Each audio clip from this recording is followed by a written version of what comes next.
go. This is Dennis Ramundi. I'm here with my co-host, Phil Goldberg. Our podcast, Spirit Matters, found at spiritmatterstalk.com. Coming to you today with not only the audio, but the video. Somewhat of an experiment. And I also want to mention, I want to thank the folks out there that have helped us keep on the air. We are not a nonprofit, but we are not working for profit. We have not monetized this podcast, and we want to keep it free and available to people. So if you go to our website, spiritmatterstalk.com, there's a red button you can hit, and you can help support us. It is not a tax-deductible donation because we are not a nonprofit, but you would be contributing to keep us on the air free, and we want everybody to listen. Our guest today is Bruce McGraw. He has a very interesting perspective on climate change and how and why human beings are functioning the way they are now. His upcoming book, The Magical Universe, Answering the Call of Climate Change for Personal and Global Transformation. Bruce, thank you so very much for taking the time to come on with us today. Okay, well, thanks for having me. It's really an honor to be here. Bruce, you're in San Diego, you teach. Give us a little background about your own spiritual journey and what brought you to the study of world's religions and everything you're doing now. Okay, I guess, if I were to tell my own story, I'd have to start out with kind of growing up in my house. My father was a big influence on me, both positively and negatively. He worked for the NSA, National Security Agency. Initially, when he started out, he seemed to really like it, but he gradually really soured on it, so he got to hate the job. And because he hated it, it created quite a volatile environment in the house. So everything was always a little edgy around there. Fast forward in the mid 60s, date myself a little here, I was like 13, 14, 15 years old, and he was stationed in Okinawa, so we moved to Okinawa. And the bad thing about that was that all his friends who that he worked with were all together, on the base housing. So before, when they were working they were spread out. But now that they're on the base housing, they get together all the time and get drunk and then complain about their jobs all the time. Like, I hate this job, I hate my bosses, on and on and on. It was terrible. And I witnessed these people do this all the time. And one time I said, well, if you hate it so much, why don't you just quit your job? And they said, well, we can't, we got these bills and we got this and we got that, we can't do it. And so fast forward now, I was a junior in Virginia Tech.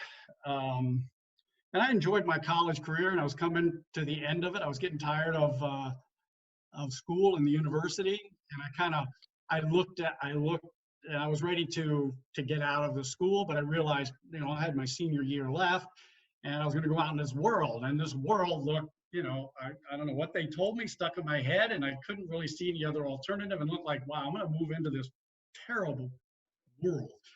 And I have to say, parenthetically, I worked on the Nixon-McGovern campaign, and I had worked for McGovern, and I was in Blacksburg working for them, and I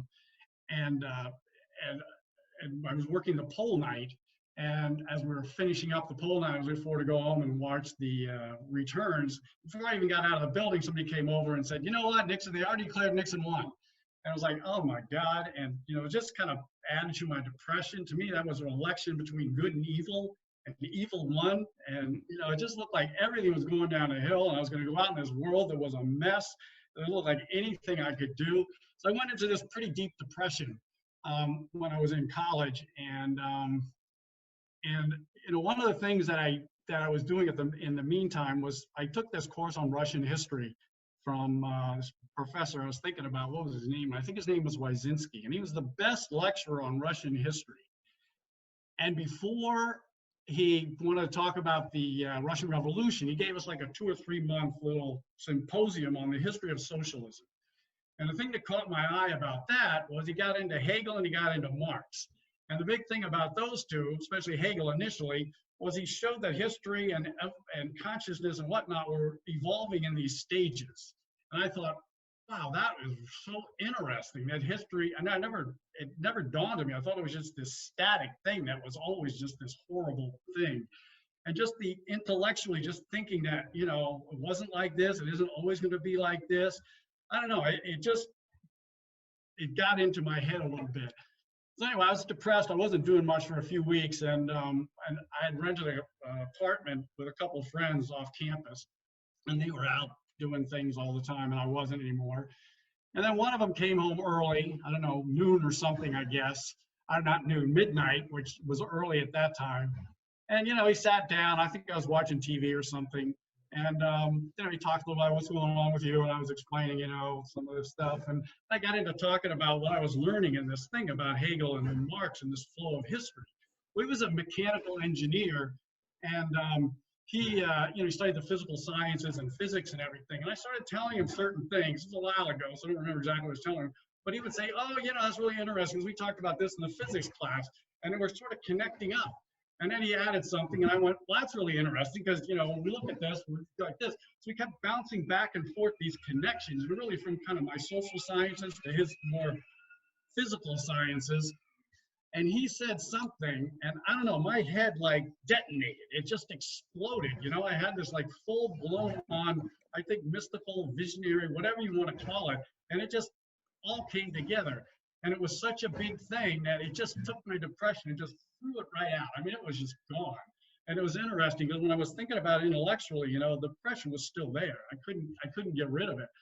But that just kind of blew it out of me, and it just really kind of changed my whole life after I had that realization. And so I don't know, for some reason, it just freed me up. And I felt like, we live in this dynamic world. It's not static. And it changed my whole perspective. So when I got out of school, I decided, I need more life experience. So I ended up joining the Peace Corps. I went overseas for 2 years. I taught in Thailand, and it really helps to get out of the country. Everybody says, when you leave the country, you can really see your country from an objective view. You can't really see it unless you leave it. So that was a big help. And then after I was finished my teaching, and I used to travel around during the breaks to different countries, I spent 6 months in India before I had to come back. And when I came back, I stayed at home for 3 or 4 months to kind of read my culture shock and everything, going through my culture shock and everything. It took a while. It took almost a year to overcome that. But after 3 or 4 months, I was feeling a little more comfortable. And I came out to California. And just to kind of make this shorter, I ended up in San Diego after a while and decided to go study. I went to get a master's at UCSD in philosophy, and so I got that, and then I started teaching a while later. And I don't know, studying the philosophy. I mean, evolution was the big thing, and still is in my mind. That's pretty much what my book is about. But studying philosophy made me think of the whole history. I mean, I could see the history of Western thought, especially from the modern era. If you take it from like Descartes to Locke to Berkeley to Hume to Kant to Hegel to Kierkegaard, the existentialists, and then into what I'm trying to get into my book is integrative philosophy. I mean, you can see this pattern, this evolution going, which I found was really interesting. The other thing, as I was teaching this in religious studies and whatnot, is I became much more aware of, like, I don't know, I just call it wisdom philosophy. And when I talk about that, I think of, the great religious teachers we have, like Jesus and Buddha and Lao Tzu and Confucius and people like that. And then you get into the philosophical realm, Socrates, I think, was there, and Plato to some extent. And just all these people of wisdom. And in some sense, I'd even put somebody like Nietzsche there and Aristotle and maybe a few others, because they seem to have kind of a purpose to their history.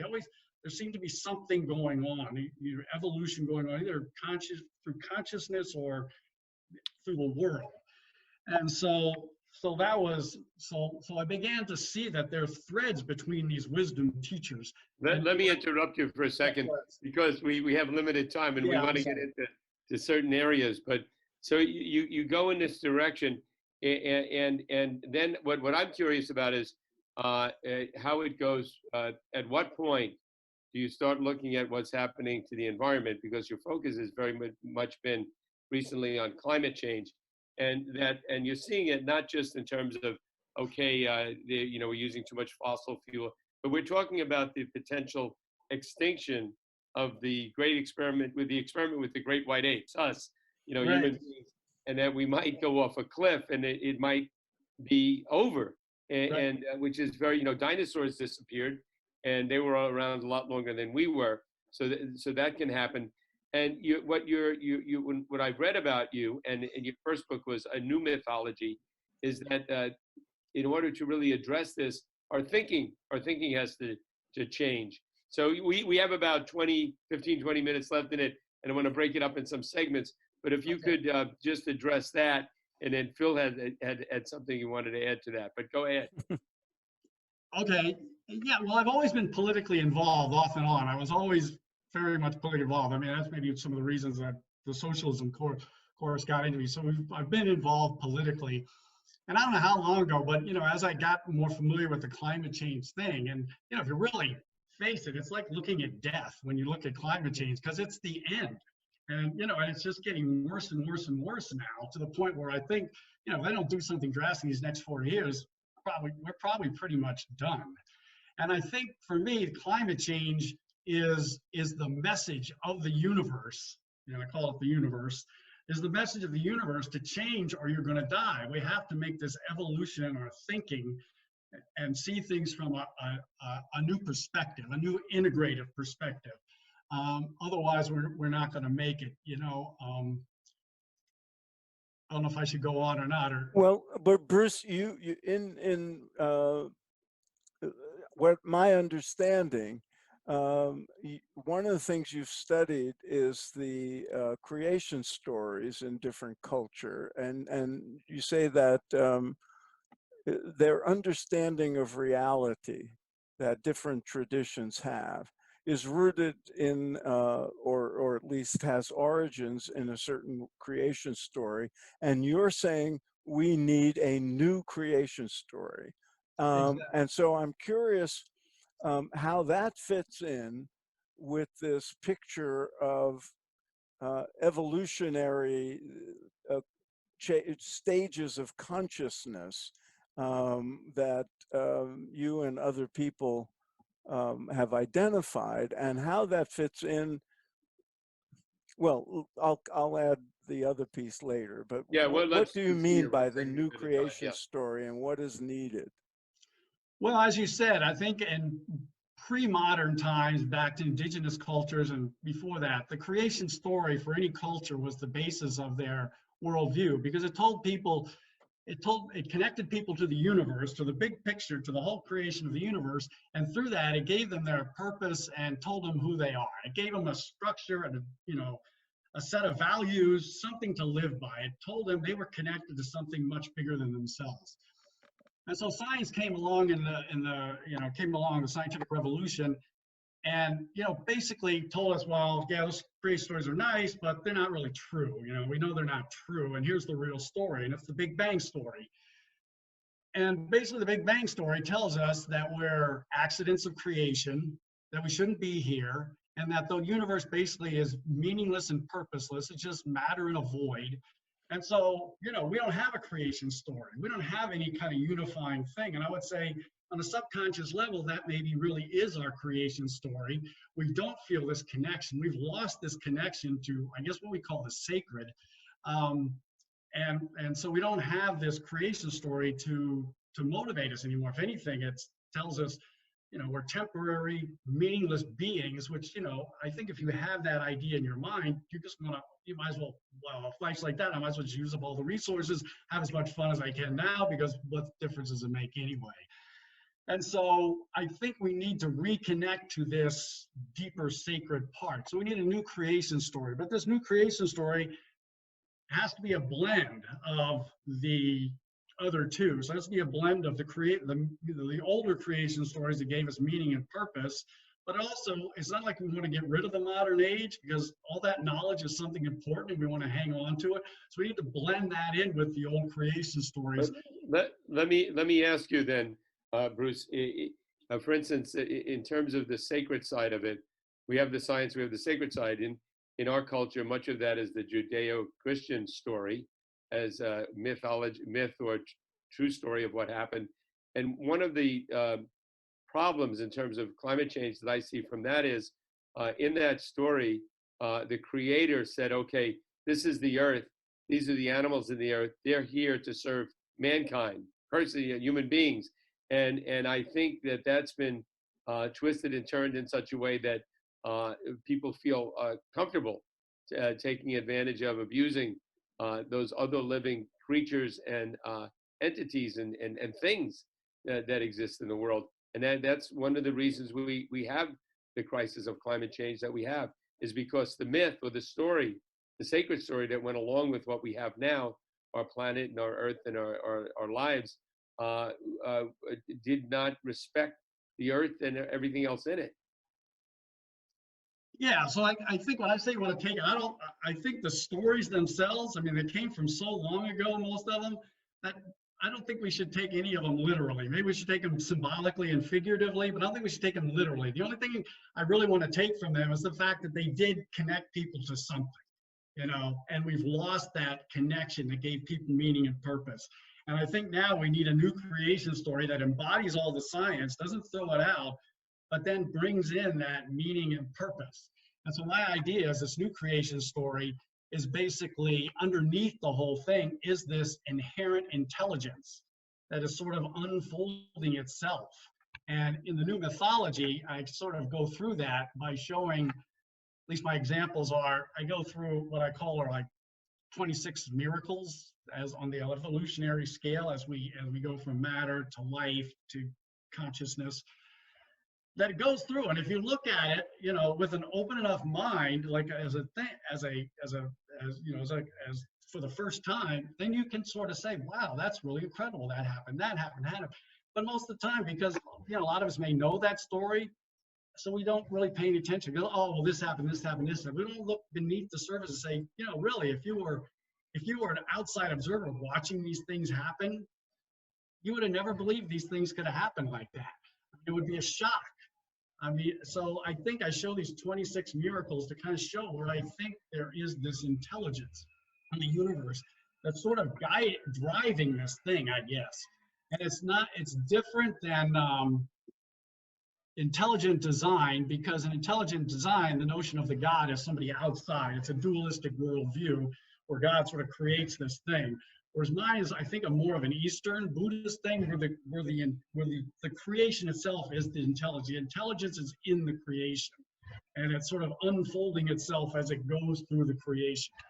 So, we are the latest examples of the universe's creation story. We are the universe in the form of humans. And individually, I'm the universe in the form of Bruce, and you guys are the universe in the form of Dennis and Phil. And so, there is this deeper wisdom that the universe has used to maneuver its way up to us. And now that we've created this massive problem with climate change and some of the other problems, some people say, well, why doesn't the universe solve that problem? And I say, well, because we created it.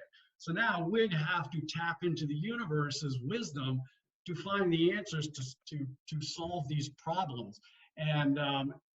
And they're there, and the universe can't do it without us because we created them. So it has to be a co-created type of thing. Otherwise, the universe, maybe it's got other experiments going on otherwise and they'll make it, but it's there if we want to tap into it. And there's this deep wisdom there. And I think that's what all the wisdom traditions are telling us, from Jesus to Buddha to all of these things. That's kind of. Phil? So Bruce, when much of the spiritual traditions of the world, the ancient ones and the indigenous ones, allude to or worship or hold sacred some kind of intelligence that's guiding and structuring the universe. Some of them see it as outside of human awareness. Some see consciousness as part of that evolutionary process, and that the same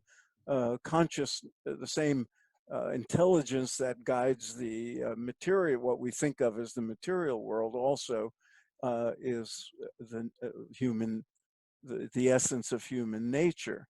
I know scientists who look at creation and would also call it a miracle. It's fascinating that you go through these different miracles in the history of the universe and call what some people would just say were random events that science studies, and you are elevating them to the level of the miraculous. And I know scientists who would go there, but they would see religion or spirituality as something totally separate. You're proposing a kind of marriage of traditional spiritual or religious stories and myth with the scientific story. How do you make that happen when the number of people who can see that are relatively small in number? Or Well, that's so what. it would seem. Yeah, no, but I think, anytime you have this kind of disruption we're having now, people get more open to new ideas. They're willing to hear things. And I think as this climate change thing gets worse with the pandemic, which, is a result of climate change too, and we're going to get more viruses coming, I think people are going to be more open to hearing this kind of thing. And really, we need to. The big thing I think we have to do is take that longest journey, which I say is like from the head to the heart. And so in the modern world, we're in our heads. It's reason, it's intellect, it's rational, and all that good stuff. And all that's important. But we left out the heart. We left out the feelings. We left out the passion, the connection, the intuition. And I think that needs to come back. And so I think that journey from the head to the heart we need to, because the sense of the sacred is way beyond our minds. I mean, you can call it God, you call it sacred, you call it whatever you want, but it's way more than our minds can handle. Intellectually, we can't understand it. It's something you have to experience. And I think, it's what I experienced and I experience now quite often, but it's what I experienced when I had my experience I mentioned when I was in college. It's just like, you have to feel it in here. And I think climate change, nothing happens unless there's a reason to, and climate change to me is the reason. I almost think it's almost like an initiation experience that people have to go through. In some sense, we have to die to this old self.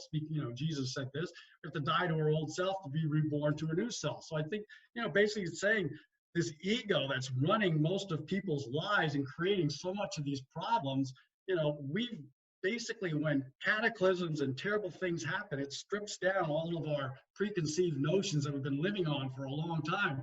And when they get bad enough and people suffer enough, they start falling apart. Let me ask you, Bruce, do you think that this change in worldview is going to be happening spontaneously, or are there things that you and others can do to bring about this change in worldview? Well, I mean, at least for me personally, I think just writing my book for me and having a chance to express it here on your show is part of it, and doing more of that as much as I can. But in other words, people are listening in and they're thinking, I'm going to get the book. I really buy into this. This is what we need to do. Is it just spread by word of mouth? How do you act? How would you suggest that people actually go about helping to bring about this change? Or is it something that's just going to happen one person at a time? Well, I think it's at the point now where my idea is that people have to, first of all, part of climate change isn't really the real problem. I think for most people, it's not climate change.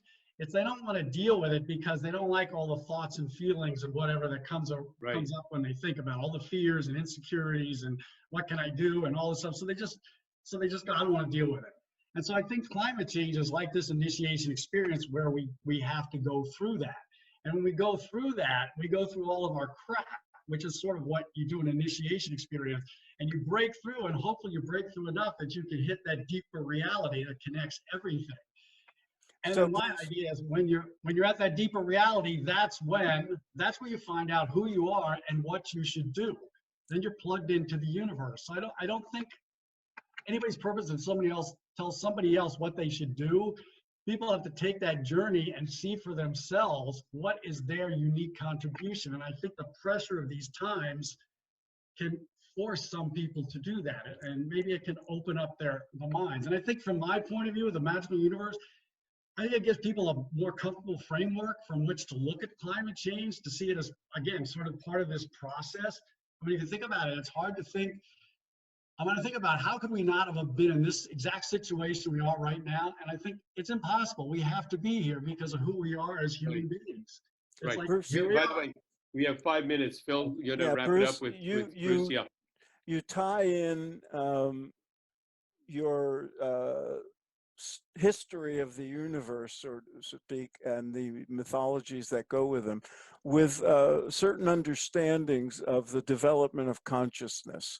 And it looks very much in sync with the kind of work Ken Wilber and others have done in describing stages of consciousness, archaic, magical, mythical, mental, postmodern, integral is how you describe them.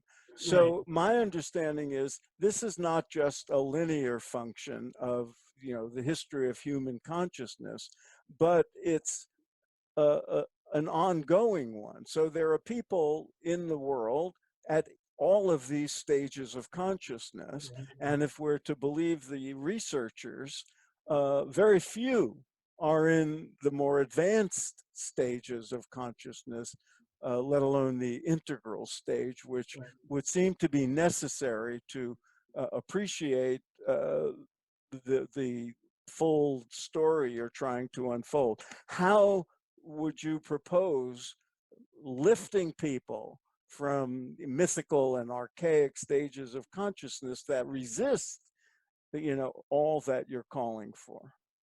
I mean, I'm not sure archaic is sort of back at the animal level, I Yeah. think. So, but you're right. I mean, we're all different stages. There's a small percentage that's integral, then probably there's some people, I guess, the next one, they call it, I don't know, they give colors to it, Yeah. green or something, postmodern. And then there's a lot of people at the modern, and then I think a lot of them at the mythical stage. And so you're right, there's all of these different stages.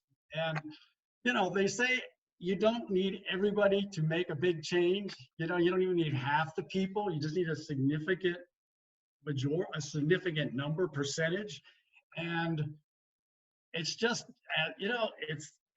there's no guarantees it's going to happen. I just think Right. we need a new worldview, because people need to see things from a broader perspective, from an evolutionary perspective. And I think that's what can help trigger that change. But you're right, some people are so far down the line. I mean, you think of QAnon people and some of these, I mean, you're not going to talk to them. You're not going to get them. I think it's Right. a waste of your time to argue with that. So, But now, Bruce, stories, Phil, mythology we have 2 have minutes. to be, Phil.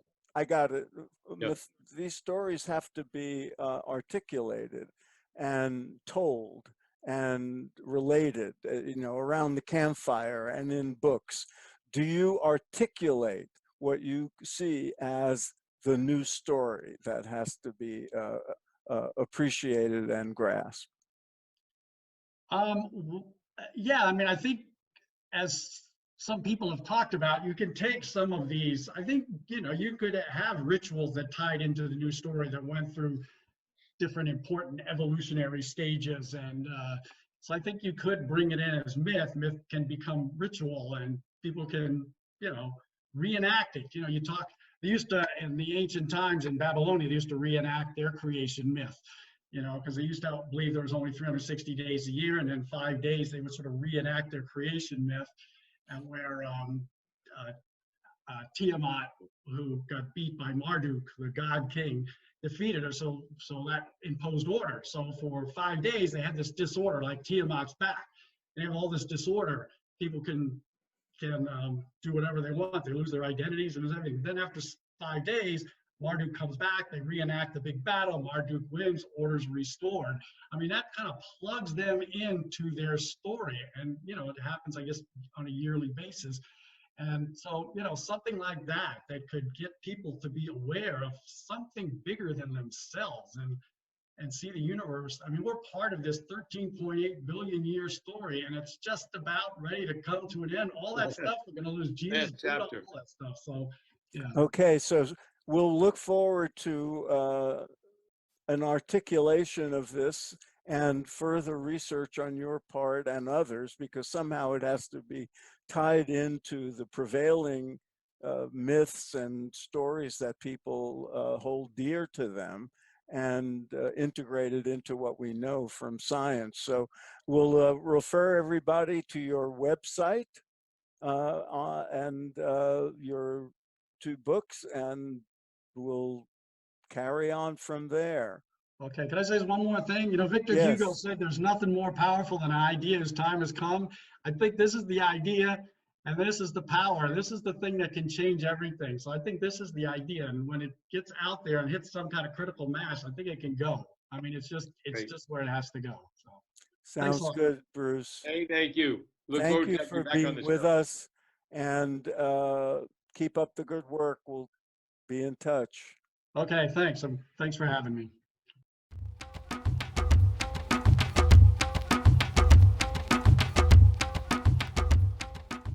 Phil, that was Bruce McGraw. Um, Very interesting. I mean, more and more we're getting people that are connecting spirituality to the world we live in. And I think one of those aspects of the world we live in that is most critical to spirituality is the environment in the world we live in. And Yes, climate change is really bringing that to the forefront, because we can talk about politics, we can talk about economics, we can talk about this, that, and whatever. But climactically, if we're not in spiritual tune with the world we live in, we will be no more. yes, So, and then to do that, we got to, it reverberates back into politics and yeah, economics and all the other stuff. I mean, there's still a whole bunch of people out there who think climate change is not real. right. And And then that's why what he said about, we need to change the world view. That's what we need to do. Now, how you change the world view, it's increment. Maybe you hit a critical mass and then it's changed. But I think it takes time, and I don't know how much time we have in terms of climate change. yeah, and it's he's going deep into how human beings see themselves and the universe, Right. and there's enough difference in how sort of like even just in America, biblically based people who take the Bible literally and think science is a threat. I don't know how you get over that, because the biblical creation story, if you look at it one way, is all about exploiting the natural environment. I mentioned that point about the animals. Everything else is here to serve us. Yeah, Really, if we don't have a compatible relationship, the ecosystem gets disrupted and imbalanced, and it's all gone. I mean, I was thinking about small spiritual experiences. I was walking through a wooded area recently, and I was thinking to myself, none of these living things sort of disrupt and do harm to other living things like human beings. The great white apes, that's what we are, could come forward, several hundreds of thousands of years, a couple of million years, and we're troubled. And by the way, I mentioned dinosaurs. Dinosaurs were around for millions of years, yeah. much longer than we have, and they were gone. No reason we have to stay around. No, but on the other hand, animals do eat each other and compete with each other for Yes, mating and all the rest. So but it there, is done in such a way that a balance is maintained. Yeah, I mean, yes, it's not all a Disney movie, but they don't seem to do acts of cruelty just to do acts of cruelty. It's all about survival, they're and more into organic living, and yeah, um, and but their you know messes are all biodegradable. while you have people in the religious communities in the West who adhere to this sort of literal Bible thing, and we're here to exploit the environment, which then in turn gets exploited by people like the fossil fuel people who, exploit that whole thing. You also have religious people, Christians, Jews, Muslims, I'm talking Western religion now, who see the universe as sacred and something to be protected and to be in harmony with. So it's not just a story from a religion that leads to certain behavior. It's a matter of consciousness and how people read those stories and what they make of it. It's like, India, uh, I go to India a lot, and the Vedic stories are all about harmony and living in, with the natural environment and nonviolence and everything. At the same time, India has its own problems with pollution and, and industry and everything else. Yeah, So, yeah. it gets really complicated. I guess you could make an argument that the only real way to correct, stop climate change, and create a harmonious relationship between human beings and the environment is to make changes on a deep spiritual level. And that doesn't mean an adherence to. A person could be agnostic, they could be an atheist and still be able to do that. It's Yeah. just the harmony, the balance. I think indigenous cultures, the little I know about Native American religions and culture, they saw the environment they lived in as something that had to be cherished and worked with and respected. Yes. And Even in their hunt of the buffalo, yeah, as I've read about it, it was, we're not going to go wipe out all of it. We have to think generations ahead. I remember I was in college, and, I grew up in New York. Nature to me was, you had to walk Central about a Park, mile to go to the park. yeah, Well, in Brooklyn, there was Prospect, different parks. yeah. Oh, look, there are trees. And my cousin lived in a suburban tract house, and he had a lawn. To me, that was, country living. That was nature. You know, but I was born in Jersey City. I thought that was the suburbs until I went to the suburbs. right, And I thought, right. holy, what's this? So, People live so, like this? Yeah. but I then didn't like it. Yeah, I the remember suburbs. being in college, and I went to school in New York. So to me, everything was cement and buildings and everything. And then I read, I forget the name of the book, but it was all about the Bushmen of the Kalahari Desert, an anthropological study of the Bushmen living as close to nature as primitive, what we think of as primitive. And I remember my mind being blown that this was a pre-literate culture, and they were reading the stars, and they would cook. They would time their cooking to the movement of the stars. I never forget that. And they were so in tune with nature. Every little piece of nature was used for, it had purpose. It was not waste. There was no waste. And that was the beginning of an expanded awareness to me. And I'm sure the other people in the class may not have had the same experience, and Right, to right. them, they were It, just reading something exotic. and actually, one of the problems we have now date back. It didn't just start, but human beings have been around a couple of million years. Homo sapiens, say, a couple 100,000 years, but it's just really in the last 10,000 years that we have agriculture. When agriculture happened, that's when people started living in communities that were no longer hunters and gatherers, and that's when I think people started losing more and more contact with the natural environment, electricity, all these things play into it. We're not ready to give that up. That's not going to happen unless it No, has to happen. no, look, And but really that we become very abstracted from the world we live in. my wife Nobody and knows I where are their looking food for, comes from. we're shopping for new cars right now. Yeah. And we're about to get a car that's all electric. And I feel very good about that. The thought of never using gas again, living in LA is makes me feel terrific. And there's a lot of people doing that. So that's a hopeful thing. But then I think about it and I think it's still a car. And they had to get all these raw materials so I won't be polluting the environment. But to build a car, you have to, dig up the earth, and people are being exploited for their labor. And, How many people think like that?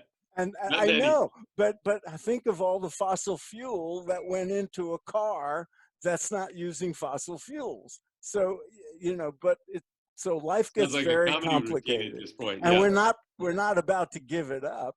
I'm No. not going to give up owning a car or having a computer with all of its plastic parts and everything. So we want to be in the modern world, but you know, at the same time, we have to, you know, have a sense, as he put it, as Bruce put it, that this is all sacred, and you have a different attitude toward nature when you see it as sacred. Right, right. And it's been, look, it's been a very rough time. I mean, one of the things the America has done that was a good thing was that they set aside large acreage, large tracts of land, and made them national parks, state parks. Yes. Now they're being intruded upon.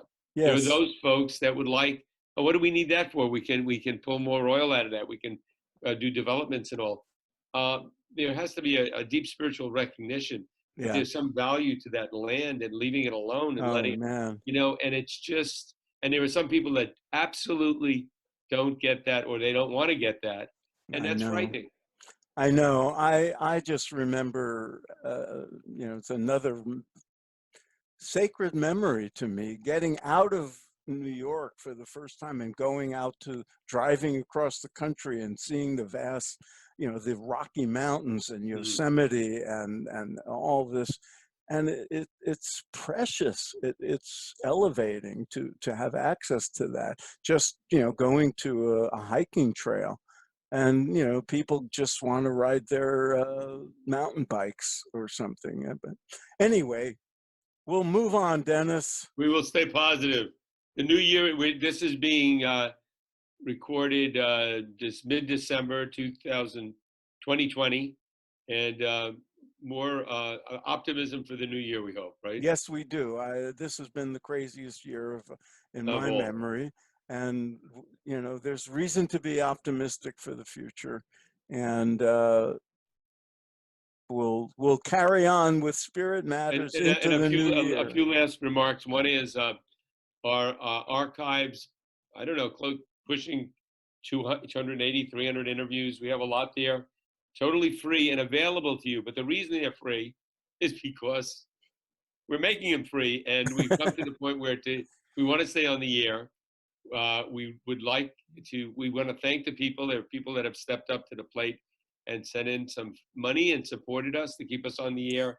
We are not a nonprofit. It's not a donation, but you can go to the website and make a contribution, spiritmatterstalk.com, and there's a red button there, push. And you know, if you can't ever afford to give us a dime, don't feel guilty. Keep listening. Tell your friends Yes, about it. and I And if want you to can't say, afford it, help us, and you're yeah, helping other people as and well. if you don't have the money or to pitch in, or you don't want to, you have other causes you want to support, that's fine too. But if you have advice for us, or if you have a skill that can help us upgrade and reach more people, you know, we need to do all that, which is one of the reasons we need resources. But you know, your intelligence and your expertise is also an asset. So